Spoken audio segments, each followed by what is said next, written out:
नमस्कार, जनता टीवी देख रहे हैं आप। मैं हूं आपके साथ पूजा मोहन पांडे। बुलेटिन की शुरुआत करेंगे। सबसे पहले आपको बता दें, मुख्यमंत्री पुष्कर सिंह धामी और कृषि एवं सैनिक कल्याण मंत्री गणेश जोशी ने इको टास्क फोर्स को सौगात देते हुए बुलेरो गाड़ी और मोटरसाइकिल दिया, जिसे मुख्यमंत्री ने गढ़वाल राइफल्स के इको टास्क के कार्यालय पर हरी झंडी दिखाकर रवाना कर दिया। आपको बता दें कि इको टास्क फोर्स पिछले 40 वर्षों से पारिस्थितिकीय संरक्षण के क्षेत्र में लगातार सराहनीय काम कर रही है। प्रादेशिक सेना की अग्रणी पारिस्थितिक टास्क फोर्स है इको टास्क फोर्स। अपने संबोधन के दौरान मुख्यमंत्री ने इको टास्क फोर्स के प्रयासों की सराहना की और पर्यावरण की रक्षा के लिए राज्य सरकार की प्रतिबद्धता को दोहराया है। साथ ही बागवानी विभाग को भी धन्यवाद दिया और उनके योगदान के लिए हीरो मोटरकॉर्प के प्रति आभार व्यक्त किया है। आपको बता दें कि 127 की इको टास्क फोर्स दूर दराज के इलाकों में काम करती है और अवैध खनन, अवैध शिकार और वनों की कटाई को रोकने में सहायक हमेशा से रही है। इको टास्क फोर्स पर्यावरण संरक्षण के क्षेत्र में और पौधारोपण के क्षेत्र में, वृक्षारोपण के क्षेत्र में लगातार काम करती है। इससे कहीं ना कहीं पर्यावरण का संरक्षण भी होता है, संवर्धन भी होता है और जो हमारी आबो हवा है उसको और शुद्ध करने में, पर्यावरण को अच्छा बनाने में इको टास्क फोर्स का बहुत बड़ा योगदान है। और आज जिस प्रकार से उनको बोलेरो और मोटरसाइकिल मिल गई हैं, तो उससे निश्चित रूप से उनकी जो क्षमता है वो बढ़ेगी, काम करने की जो तीव्रता है और बढ़ेगी। मैं सभी को बहुत शुभकामनाएं देता हूं कि वो उत्तराखंड राज्य को आगे बढ़ाने में, उत्तराखंड की आबो हवा को, यहाँ के पर्यावरण को संरक्षण में, पौधारोपण के क्षेत्र में लगातार काम करेंगे और अपने साथ साथ सभी को कहीं ना कहीं शुद्ध पर्यावरण देने का काम करेंगे। धामी सरकार की कैबिनेट बैठक में कल कुल 13 प्रस्तावों पर चर्चा हुई, मुहर लगी। बैठक की शुरुआत में दिवंगत कैबिनेट मंत्री चंदन रामदास के लिए पूरी कैबिनेट ने 2 मिनट का मौन रखा। उसके बाद चार धाम यात्रा, वित्त विभाग, पशुपालन विभाग, कौशल विकास, प्रांतीय रक्षक दल और पर्यटन विभाग के प्रस्तावों पर चर्चा हुई। मंत्रिमंडल की बैठक में सबसे महत्वपूर्ण फैसला लेते हुए सरकार ने लैंड जिहाद को लेकर प्रदेश के सभी विभागों को सख्त निर्देश देते हुए अपनी अपनी जमीनों का आकलन करने के लिए कहा है। साथ ही ये भी निर्देश दिए हैं कि विभागों की जमीनों को हर दिन सैटेलाइट से चेक किया जाए। इसके बावजूद भी अगर जमीनों पर कब्जा होता है तो संबंधित अधिकारी की जिम्मेदारी तय की जाएगी। तो दूसरी ओर मुख्यमंत्री पुष्कर सिंह धामी ने साफ कर दिया कि अब उत्तराखंड में जमीन की जो खरीद फरोख्त होगी उस पर सख्ती रहेगी। आपराधिक पृष्ठभूमि वाले भूमि खरीदने से उनको रोका जाएगा। जल्दी से जल्दी अध्यादेश लाने पर मंत्रिमंडल ने सहमति भी जताई है।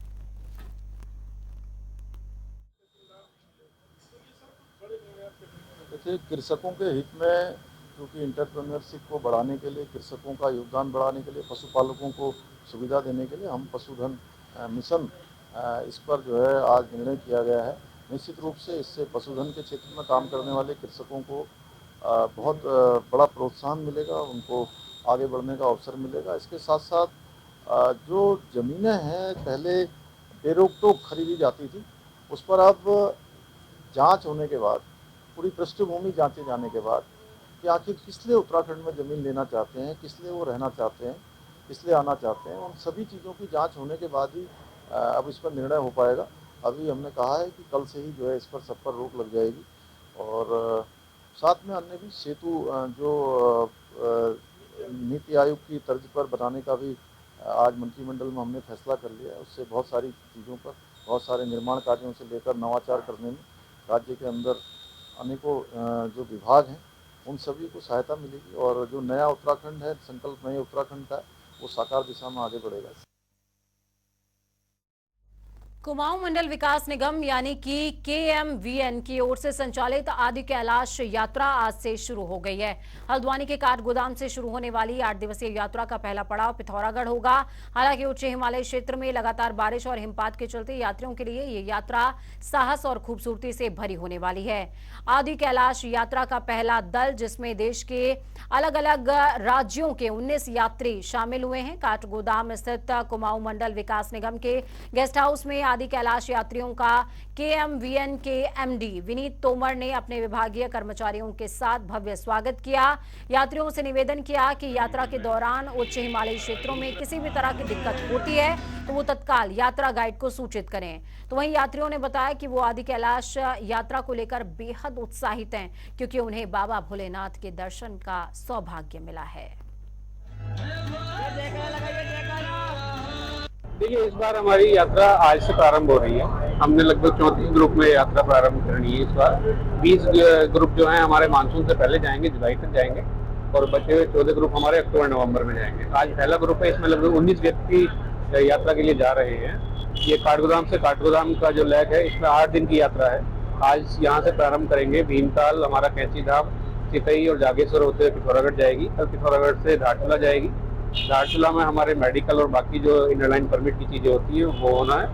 उसके बाद फिर गुंजी, नाभीडांग, ओम पर्वत के दर्शन होंगे, आदि कैलाश के दर्शन होंगे। बहुत एक्साइटेड है और मनोकामना सभी का अच्छा हो, बाबा भोले बाबा सबकी सभी का अच्छा करे। वैसे भी कैलाश यात्रा भी मैंने 2005 में 5वीं बैच में की है, तो KMVN से ही की थी, और इसीलिए इस बार भी हम KMVN से ही जा रहे हैं। और उसको किस तरह से देख रहे हैं? KMVN की सुविधा बहुत अच्छी है, इसीलिए तो दूसरी बार आए ये KMVN थ्रू, वरना प्राइवेट भी है सब। मैं, मेरी वाइफ और मेरी लड़की जो ऑस्ट्रेलिया से आई हुई है, तीनों साथ में जा रहे हैं। गुजरात से हूँ, अभी बेसिकली ऑस्ट्रेलिया में रहती हूँ। मैं वहाँ से आई हूँ अभी स्पेशली ये यात्रा करने के लिए, और बहुत अच्छा लग रहा है यहाँ पे आके।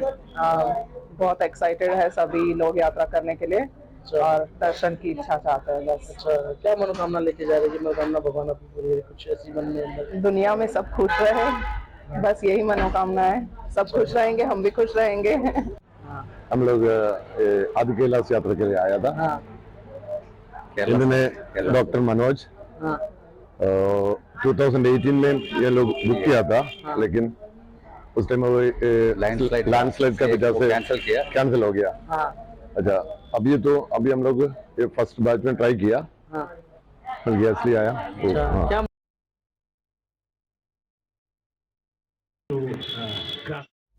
योगेश हमारे साथ जुड़े हुए हैं। योगेश, KMVN ने बीड़ा उठाया कि इन तमाम 19 यात्रियों को देश भर से वो यात्रा में लेकर के जाने वाले हैं, लेकिन जिस तरीके की परिस्थितियां बन रही हैं, कहीं पर ग्लेशियर गिर रहा है, कहीं पर बहुत सारी दिक्कतें भी सामने आ रही हैं, क्या ऐसे में ये यात्रा उतनी सुचारू हो पाएगी जितनी होनी चाहिए? देखिए, पूरे 7 तोड़ से आदि कैलाश यात्रा आज से शुरू हो गई है। बाबा भोलेनाथ के दर्शन करने का सौभाग्य देश के अलग अलग राज्यों के 19 यात्रियों को मिला है, जो बम बम भोले के नारों से आज इन्होंने ये यात्रा पूरी अपनी हल्द्वानी के जो काठगोदाम है, पहला पड़ाव इसका है, यहाँ से इन्होंने यात्रा शुरू की है। कुमाऊं मंडल विकास निगम यानी KMVN को इस यात्रा का पूरा जिम्मा मिलता है, तो KMVN के MD और जो उनके अधिकारी हैं उन्होंने आज जो यात्री हैं इनका भव्य रूप से स्वागत किया। देखिए, पहाड़ों में कई जगह बारिश और ग्लेशियर फटने की जो दिक्कतें सामने आ रही, उसको लेकर भी KMVN की टीमें पूरी तरीके से अलर्ट पर है। जगह जगह इनके रुकने की व्यवस्थाएं की गई हैं। अगर किसी भी हालत में आगे बारिश होती है या रास्ता बंद होता है तो उसके लिए अस्थायी रूप से कई सारी व्यवस्थाएं भी इन यात्रियों के लिए की गई है।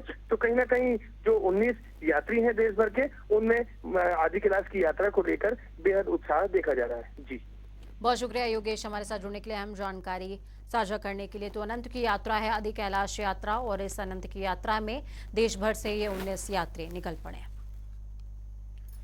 तो वहीं दूसरी तरफ प्रदेश के मुख्यमंत्री पुष्कर सिंह धामी के सूबे को चमचमाती हुई सड़कें देने के दावे की हवा निकलती नजर आ रही है, और ये तस्वीरें काशीपुर की हैं जो हम आपको दिखाएंगे। जी हां, हम बात कर रहे हैं काशीपुर के लक्ष्मीपुर पट्टी इलाके में आने वाली इस सड़क की, जो मोहल्ला अलीखा, लक्ष्मीपुर पट्टी और खालिक कॉलोनी, करबला बस्ती में रहने वाले 2-4 हजार नहीं बल्कि 10,000 लोगों को जोड़ने का काम करती है। लेकिन इस सड़क की बदहाली का आलम ये कि पैदल चलना तक दुश्वार है। एक्सीडेंट होते हैं, बहुत ज़्यादा दुर्घटनाएं होती रहती हैं यहाँ पर। जब भी बारिश पड़ती है तो 1-1 फीट गारा हो जाता है यहाँ पर, लेकिन सुनने वाला कोई है नहीं। नगर निगम प्रशासन सुनने को तैयार नहीं है। पार्षद अपने स्तर से पूरा प्रयास करते हैं, लेकिन नगर निगम में हम लोगों की सुनवाई नहीं है। हमें ऐसी ही खस्ताहाल रोड पे अपना जीवन यापन करना पड़ता है। स्कूल भी है इसी रोड पर, आगे जाके रैयान नाम से स्कूल है, पीछे कॉलोनी में भी एक स्कूल है अमन नाम से, सुबह सुबह बच्चों के जब यहाँ से वाहन जाते हैं वो भी अक्सर फंस जाते हैं यहाँ पर, तो लोग मदद करके उन वाहनों को रास्ता पार। स्थिति ये है कि यहाँ पे ये रोड मेयर साहब बिल्कुल देख नहीं रहे हैं। अब इसमें जो है कल एक रिक्शा निकल के जा रहा था, बेचारा रिक्शा पलट गया, बारिश हो रही थी, उसका सिर फट गया बड़ा तगड़ा करके, उसको मैंने पकड़ा। मेरे घर में खुद शादी है, मेरे बाराती खुद यहाँ कीचड़ में परेशान हो रहे थे, और प्लस यहाँ पे बेन स्कूल की वगैरह नहीं निकल सकती, रैयान स्कूल आ गई है, बच्चे कीचड़ में परेशान हो रहे हैं, तो मेयर क्या कर रही है मेरी ये समझ में नहीं। बननी चाहिए ना रोड, ये अब ये परेशानी हो रही है, गाड़ी निकलने में दिक्कत हो रही है, ये बनवानी चाहिए रोड। किस हम इधर ही जा रहे थे तो यहाँ परेशानी हो रही है हमें निकलने में, ये बननी चाहिए रोड। अब हम देखो उतर गए गाड़ी से, अब गाड़ी निकालेंगे फिर हम चले। ये है कि आदमी पैदल चलने को भी तैयार नहीं है इस रोड में, और क्या क्या दिक्कत है? साइकिल भी निकलने को मुश्किल हो रही है। हाँ, सारे वाहन बंद हो रखे हैं, मतलब एकदम ऑन रोड की जगह ऑफ रोड हो रखी है, रोड बिल्कुल बंद है। ये 15वां वित्त, राज्य वित्त और बोर्ड फंड मुख्य हमारे ये संसाधन हैं। इन संसाधनों में जो उपलब्ध धनराशि होती है उसमें निर्माण कार्य कहाँ होना है ये तय करते हैं हमारे बोर्ड द्वारा तय होता है। और साथ ही साथ 15वां वित्त का 50% हमको जो है हर हाल में स्वच्छ सर्वेक्षण में यूज करना है। कुछ जो है टाइड अनटाइड के रूप में ग्रांट मिलती है, जिसमें निर्धारित है कि इतना पैसा आपको पानी पे ही खर्च करना है, इतना जो है स्वच्छ ठोस अपशिष्ट प्रबंधन पे खर्च करना है। उसके अनुसार कई बाध्यताएं होती हैं और बोर्ड के द्वारा जो है चयन होता है कि कहाँ पर कार्य होगा, कौन सी बोर्ड की प्राथमिकता है, उसके अनुसार कार्य होते हैं। कर्नाटक विधानसभा चुनाव में कांग्रेस ने अपने घोषणा पत्र में बजरंग दल संगठन को बैन करने का वादा किया है, जिससे बजरंग दल कार्यकर्ताओं में कांग्रेस के खिलाफ खासा गुस्सा। यही वजह है कि देश भर में आज बजरंग दल के कार्यकर्ता कांग्रेस मुख्यालय पर प्रदर्शन कर रहे हैं। उत्तराखंड में भी कांग्रेस मुख्यालय पर बजरंग दल के कार्यकर्ताओं ने जोरदार प्रदर्शन किया। प्रदर्शन कर रहे बजरंग दल के कार्यकर्ताओं को कांग्रेस मुख्यालय के बाहर पुलिस ने बैरिकेडिंग्स लगा के रोकने की कोशिश जरूर करी, लेकिन प्रदर्शन कर रहे बजरंग दल के कार्यकर्ताओं और कांग्रेसी कार्यकर्ता आमने सामने आने के बाद पुलिस को कड़ी मशक्कत करनी पड़ी है। इस दौरान दोनों तरफ से नारेबाजी हुई और बजरंग दल और कांग्रेस कार्यकर्ताओं में हल्की झड़प भी देखने को मिली। बजरंग दल ने कांग्रेस पर आरोप लगाते हुए कहा कि कांग्रेस ने एक राष्ट्रवादी संगठन बजरंग दल की तुलना पीएफआई जैसे आतंकी संगठन से की है, जिसे बजरंग दल किसी कीमत पर बर्दाश्त नहीं करेगा। जबकि कांग्रेस का कहना है जिस तरह से अपने प्रदर्शन के दौरान उग्र गतिविधियां बजरंग दल कर रहा है, कांग्रेस मुख्यालय पर बजरंग दल के कार्यकर्ताओं ने जिस तरह की गतिविधियां की हैं उसे देखते हुए लगता है हमने ठीक रणनीति पर काम करना शुरू कर दिया है। कि अगर कोई भी दल कांग्रेस को कमज़ोर समझने का प्रयास करेगा तो ईंट का जवाब पत्थर से दिया जाएगा। और हम भारतीय जनता पार्टी और उनकी सरकार को चेतावनी देना चाहते हैं, अगर वो प्रदेश का सांप्रदायिक माहौल ख़राब करने का काम करेंगे तो निश्चित रूप से कांग्रेस का एक एक कार्यकर्ता सरकार की ईंट से ईंट बजाने का काम करेगा और कांग्रेस का कार्यकर्ता भारतीय जनता पार्टी की फांसीवादी नीतियों से डरने वाला नहीं है, उसका मुकाबला करेगा। सरकार का ध्यान भटकाने के लिए सब कराते हैं। सरकार को जवाब देना चाहिए कि अंकिता भंडारी हत्याकांड का वीआईपी कौन है। जंतर मंतर में ब्रजभूषण सिंह के खिलाफ अंतर्राष्ट्रीय खिलाड़ी जो हमारे लिए मेडल लेने का काम करते हैं, जो देश का राष्ट्र का गौरव बढ़ाने का काम करते हैं, उसमें कार्रवाई क्यों नहीं कर रही है। जिहादी मानसिकता को बढ़ावा देने वाले लोगों को पाल लिया गया है। आप देख सकते हैं किस प्रकार से उन लोगों के द्वारा इस प्रोटेस्ट को बाधित करने का प्रयास किया, लेकिन हम लोगों ने अपने धैर्य का परिचय दिया। नहीं तो बजरंग दल अपने आप में वह शक्ति है जिससे सब जानते हैं, लेकिन हम लोगों ने अपने धैर्य का परिचय देते हुए हमने प्रशासन की बात मानी। तो वहीं आज ऋषिकेश के एम्स में Y20 कार्यक्रम का आगाज हुआ, जिसमें बतौर मुख्य अतिथि कैबिनेट मंत्री रेखा आर्या ने शिरकत करी। उन्होंने इस मौके पर कहा कि भारत युवाओं का देश है जिसमें नेतृत्व की क्षमता है। प्रधानमंत्री नरेंद्र मोदी ने युवाओं के दम पर भारत को विकसित देशों की श्रृंखला में खड़े किए जाने का संकल्प लिया है। कैबिनेट मंत्री ने कहा भारत आज विभिन्न चुनौतियों से जूझ रहा है, लेकिन उसके बावजूद प्रधानमंत्री के नेतृत्व में भारत को G20, Y20 जैसे सम्मेलनों की अध्यक्षता किए जाने का मौका मिला है। देखिए, बेहद खुशी की बात है कि भारत पहली बार G20 की अध्यक्षता कर रहा है और पहली बार Y20 की अध्यक्षता कर रहा है। और हमारे लिए तो बेहद हर्ष का और गर्व का क्षण है कि Y20 का एक कार्यक्रम जो है अपने ऋषिकेश में रखा गया है और ऋषिकेश एम्स में जो आज का Y20 का कार्यक्रम रखा गया है, निश्चित रूप से हमारे भारत के अतिरिक्त जो अपने अन्य देश हैं, 20 देशों के युवा जो विभिन्न संगठनों से जुड़े हैं या जिनमें नेतृत्व करने की क्षमता है, आज वो इस मंच पर आए हैं। ये अपने आप में एक ऐसा सौहार्दपूर्ण मंच है जहां पर वह अपने वैचारिक आदान। शहरी विकास मंत्री प्रेमचंद अग्रवाल ने विधानसभा स्थित सभागार में उत्तराखंड शहरी विकास क्षेत्र एजेंसी के विकास कार्यों की समीक्षा बैठक ली। मंत्री ने कहा, उत्तराखंड शहरी विकास क्षेत्र एजेंसी की ओर से प्रदेश भर में अनेक विकास कार्य किए जा रहे हैं, जिसमें बंजारावाला फेज 1 में 106 करोड़, बंजारावाला फेज 2 में 122 करोड़ और बंजारावाला फेज 3 में 150 करोड़ के काम शुरू किए जा चुके हैं, जो कि जून 2025 में पूरे हो जाएंगे। आज Uttarakhand urban sector development agency के विभाग के अधिकारियों के साथ बैठना हुआ, समीक्षा मेरे द्वारा की गई। जिस प्रकार से हमारे पूरे प्रदेश में अनेकों जगह इनके द्वारा जो काम किए जा रहे हैं, मैंने उसकी समीक्षा की है। अब आप देखिए कि बंजारा वाला पैकेज नंबर 1, बंजारा वाला पैकेज नंबर 2, बंजारा वाला पैकेज नंबर 3, जिसमें जो अवॉर्डेड कॉस्ट है, पहले वाले में 106 करोड़, दूसरे वाले में 122 करोड़, तीसरे वाले में 150 करोड़ लगभग। उत्तराखंड विद्यालयी शिक्षा परिषद बोर्ड की 10वीं और 12वीं की परीक्षाओं के मूल्यांकन के काम के बाद बोर्ड परीक्षाफल घोषित करने की तैयारियों में जुटा हुआ है। आपको बता दें कि उत्तराखंड बोर्ड इन दिनों 10वीं और 12वीं की परीक्षा परिणाम मई के अंतिम महीने तक घोषित करने की तैयारियों में है। गौरतलब ये भी कि इस बार हाई स्कूल में जहां 1,32,115 परीक्षार्थी शरीक हुए, तो वहीं 12वीं में 1,27,324 परीक्षार्थियों ने हिस्सा लिया था। परिषदीय परीक्षाओं का मूल्यांकन यथा समय पूर्ण किया जा चुका है। उससे संदर्भित डाटा जो है वो परिषद कार्यालय को प्राप्त हो गया है। उसे डाटा चेक किया जा रहा है और हमारा संपूर्ण प्रयास होगा कि इस माह के अंत तक जो है। उत्तराखंड में बीते कई दिनों से हो रही बारिश बर्फबारी आज थमी।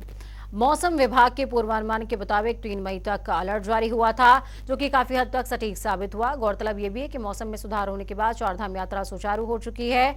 यात्रा को लेकर श्रद्धालुओं में काफी उत्साह भी नजर आया। तो वहीं केदारनाथ में बारिश और बर्फबारी के बाद मौसम की स्थिति में सुधार होने के बाद केदारनाथ यात्री फिर से पहुंच रहे हैं। आपको ये भी बता दें कि पुलिस प्रशासन भी लगातार यात्रियों से मौसम का पूर्वानुमान जानने के बाद यात्रा में जाने की अपील कर रही थी और ठीक ऐसी ही अपील मुख्यमंत्री पुष्कर सिंह धामी ने भी की है। मुख्यमंत्री ने मीडिया से बातचीत करते हुए बर्फबारी के कारण केदारनाथ यात्रा बाधित हुई थी, इस बात का जिक्र किया। इसके बावजूद भी दर्शन के लिए श्रद्धालु रिकॉर्ड तोड़ स्थिति में आ रहे हैं। चारधाम यात्रा चूंकि पिछले दिनों थोड़ा केदारनाथ जी की यात्रा बाधित हुई थी और भारी बर्फबारी पिछले 1 महीने से लगातार होती रही है, उसके बावजूद भी दर्शन करने वाले श्रद्धालुओं की संख्या लगातार बढ़ी है। हालांकि बीच बीच में मैंने स्वयं भी अपील की थी, हमारे प्रशासन के लोगों ने भी अपील की थी कि मौसम ठीक हो जाए तभी वो यात्रा को आगे बढ़ाएं, यात्रा में आगे आएं, क्योंकि पहाड़ों में चारधाम यात्रा अपने चरम पर है। देश विदेश के यात्री चारों धामों के लिए दर्शन के लिए पहुंच रहे हैं। आज मौसम खुलने से गंगोत्री धाम में भी भारी भीड़ नजर आई। वहीं यात्री मां गंगा के दर्शन के साथ ही मां गंगा के जल से स्नान भी करते नजर आए। इस दौरान गंगोत्री धाम के गंगा पुरोहित दीपक सेमवाल का कहना रहा कि मौसम साफ होने पर सभी यात्री मां गंगा के दर्शन के लिए आए और विशेष तौर पर अपने स्वास्थ्य का ख्याल जरूर रखें। बड़ा आनंद आया गंगोत्री धाम में आकर के। यहाँ की सुविधा बड़ी अच्छी, वातावरण बड़ा अच्छा, मौसम तो बहुत ही अच्छा है। धूप निकलने के बाद और अच्छा लग रहा है। माँ गंगा जो भी यहाँ पर आए सबकी मनोकामना पूर्ण। गंगोत्री में मौसम अच्छा और बहुत सुहाना हो रखा है और काफ़ी संख्या में यहाँ पर यात्री भी आ रहे हैं और माँ गंगा के दर्शन कर रहे हैं। और हम सभी तीर्थयात्रियों से निवेदन करेंगे कि अधिक से अधिक संख्या में आएँ और मां गंगा का दर्शन करें। रुद्रप्रयाग में केदारनाथ जाने वाले पैदल मार्ग में भैरव ग्लेशियर एक बार फिर से टूट गया, जिससे केदारनाथ की आवाजाही प्रभावित हुई है। दोनों तरफ से एसडीआरएफ की ओर से पैदल मार्ग को खोलने का प्रयास किया जा रहा है। इस दौरान जिलाधिकारी मयूर दीक्षित ने यात्रियों से अपील की है कि मार्ग सुचारू होने पर ही तीर्थयात्री यात्रा करें। तस्वीरें आपको दिखा रही हैं। तस्वीरें एक्सक्लूसिव तस्वीरें हैं। नवीन शुक्ला हमारे साथ में राजधानी देहरादून से जुड़े हुए हैं। नवीन, देखिए आज ही यात्रा सुचारू हुई है, मौसम कुछ हद तक ठीक हुआ था, लेकिन इस बीच जिस तरह की खबर सामने आई है रुद्रप्रयाग से, भैरव ग्लेशियर टूटा है, यात्रा प्रभावित एक बार फिर से हो सकती है। मौसम का मिजाज बदल गया में आज फिर से टूटा है, तो कहीं ना कहीं इसको लेकर अब जो एसडीआरएफ की टीम है, पुलिस प्रशासन है, वो लगातार रास्ता जो खोलने में लगा हुआ है। यह मार्ग हुआ है जो पैदल मार्ग था। कहीं ना कहीं सबसे बड़ी बात यह है कि लोगों को जागरूक करने का काम किया जा रहा था। लोगों से बार बार यह अपील की जा रही थी कि जो भी यात्री हैं, जो पर्यटक हैं, जो तीर्थयात्री हैं, वो मौसम का मिजाज देखते हुए ही यात्रा करें। और इसके साथ ही अब जब जो ग्लेशियर टूटा है तो उसको वहाँ पे मार्ग खोलने का काम भी किया जा रहा है। लगातार एसडीआरएफ की टीम वहां पर लगी हुई है, जो स्टेट डिजास्टर फोर्स होती है वह लगी हुई है, पुलिस प्रशासन वहां पर लगा हुआ है। इसके साथ ही जिला अधिकारी मयूर दीक्षित ने साफ तौर पर जो आम जनता है, पब्लिक है, जो तीर्थयात्री है, उनसे आग्रह किया है कि जो भी यात्री तीर्थ यात्रा पे आ रहे हैं और खास करके जो केदारनाथ आ रहे हैं, वह मौसम का मिजाज देखते हुए ही उत्तराखंड की तरफ रुख करें। इसके साथ ही अगर बात की जाए तो आज मौसम विभाग ने अपना पूर्व अनुमान भी जारी किया था कि 3 तारीख तक मौसम में इसी तरह के मौसम मौजूद रहेगा और लगातार बर्फबारी होगी। जो केदारनाथ धाम है वहां पर बर्फबारी, और जो हिमालय की ऊंची पहाड़ियां, हिमालयी क्षेत्र हैं, वहां पर बर्फबारी की संभावना जताई थी। और मौसम विभाग की जो भविष्यवाणी थी वह भी सत्य होती हुई साबित हो रही थी। और कहीं ना कहीं अब जब यह भैरव जो ग्लेशियर है वह टूटा है, तो इससे साफ होता है कि जो मौसम विभाग है उसका जो पूर्व अनुमान था वो पूरी तरीके जो व्यवस्थाएं हैं उसे चाक चौबंद करने में लगा हुआ है। जिलाधिकारी खुद मौके पर पहुंचे हैं और जो रास्ता खोलने का काम किया जा रहा है, जो पैदल मार्ग है उसे खोलने का काम किया जा रहा है। जी। इसके मुख्यमंत्री पुष्कर सिंह धामी ने भी मैं आपसे ये भी समझना चाहूंगी, देखिए इस मार्ग को खोलने का काम तो जरूर चल रहा है, जान माल के नुकसान की खबर सामने नहीं आई है, लेकिन क्या इस मार्ग पर जिस दौरान ये घटना हुई वहां पर यात्री मौजूद थे? अगर मौजूद थे तो क्या उन्हें सुरक्षित क्षेत्रों में लेकर के जाया गया है? जी, निश्चित तौर पर जो पैदल मार्ग था उसमें कहीं ना कहीं जो यात्री थे वो तीर्थयात्री जा रहे थे। सबसे बड़ी बात है लोगों को जागरूक करने का काम लगातार प्रशासन द्वारा किया गया था। तो इस मार्ग को जल्दी से जल्दी जो यात्री पार कर लें, क्योंकि एक बार पहले भी ऐसा हुआ था कि जो ग्लेशियर नीचे आ गया था। तो सबसे बड़ी बात है कि जागरूक लोगों को जागरूक करने का काम प्रशासन द्वारा जरूर किया गया था। और जो मार्ग खोलने की बात अगर की जाए तो एसडीआरएफ की टीम लगातार इस चीज की मॉनिटरिंग भी कर रही थी कि यहाँ पर सेंसिटिव जगह है तो उसे चिन्हित करने का काम भी किया गया था।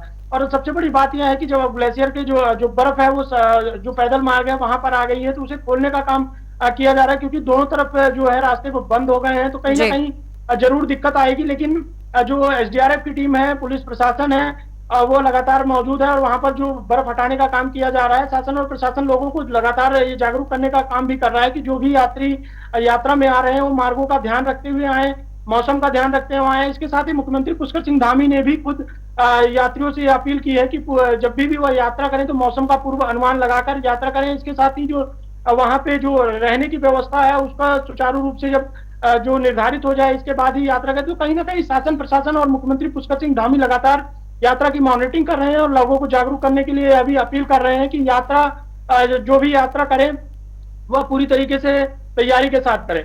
चलिए, बहुत शुक्रिया नवीन हमारे साथ जुड़ने के लिए, हम जानकारी साझा करने के लिए। तमाम दर्शकों के साथ में ये तस्वीरें भी हमने साझा करी हैं किस तरीके से, देखिए ग्लेशियर, भैरव ग्लेशियर इसको कहते हैं और अक्सर इस यात्रा मार्ग में भैरव ग्लेशियर टूटकर नीचे आता ही है। अब समझिए कि जो तीर्थयात्री उधर फंसे हुए हैं, मार्ग के दोनों तरफ के यात्री अभी फंसे हुए हैं, ना इधर से यात्री जा सकते हैं ना उधर से यात्री आ सकते हैं। एसडीआरएफ जो टीम है एसडीआरएफ की, वो युद्ध मोर्चे पर लगी हुई है और बर्फ हटाने का काम जरूर चल रहा है, लेकिन आपको भी एहतियात बरतनी होगी। अगर आप केदारनाथ जा रहे हैं, बाबा के दर्शनों के लिए जा रहे हैं, तो विशेष एहतियात रखिए कि आपको मौसम का अपडेट लेते रहना है और रास्तों का अपडेट भी लेते रहना है, ताकि आप और आपके साथ जो भी लोग जा रहे हैं वो सुरक्षित रहें। वक्त छोटे से ब्रेक का, ब्रेक के उस पार खबरों का सफर लगातार जारी रहेगा। नमस्कार।